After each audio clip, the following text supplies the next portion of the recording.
Hi guys! So eto na nga yung video na meron ako ngayon na nakuha ko sa aking YouTube account. Meron kasi ako ng eme lang. Ito pala yung pinakaunang in-upload ko doong video. Yung hindi pa nade-develop yung Kendall Monument. Inakyat namin to 2020 before the pandemic. 1 week before the pandemic. Umakyat kami dito. Tuwan-tuwa na ako nun kasi gandang-ganda na ako. Tapos may mas igaganda pa pala siya pag na-develop na. So makikita niyo yung lugar. Eto siya tong hindi pa siya na-develop. Hindi ko alam kung may plano na ba sila nung time na yan na ayusin yan. Pero ayan siya. Plain na plain lang.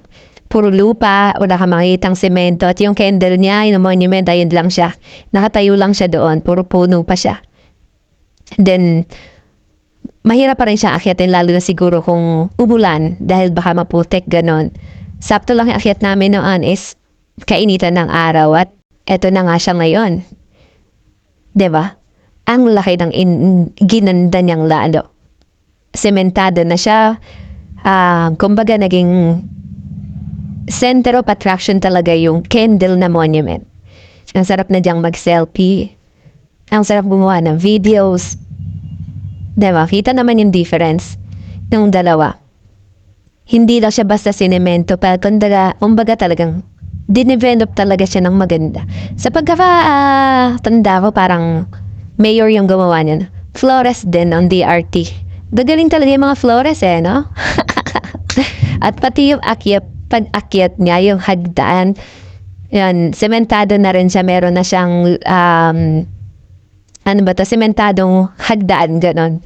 360 views pa din. Di ko alam kung yung cellphone ko lang ba yung gumanda.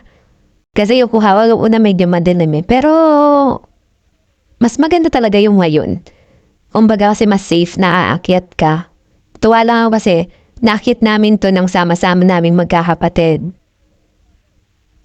Kahit hindi kumpleto pero masaya pa din.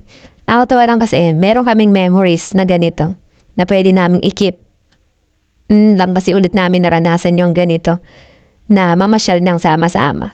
Kasi after ng high school, alis na dito sa lugar na to, trabaho, aral sa malayo, ganun yung nangyari sa amin.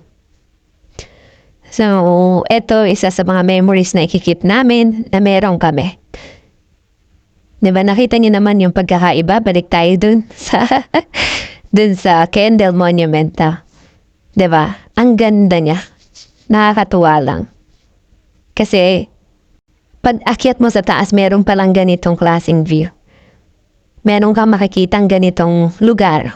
Nakakawala ng pagod. Okay, that's all. Thank you. Bye!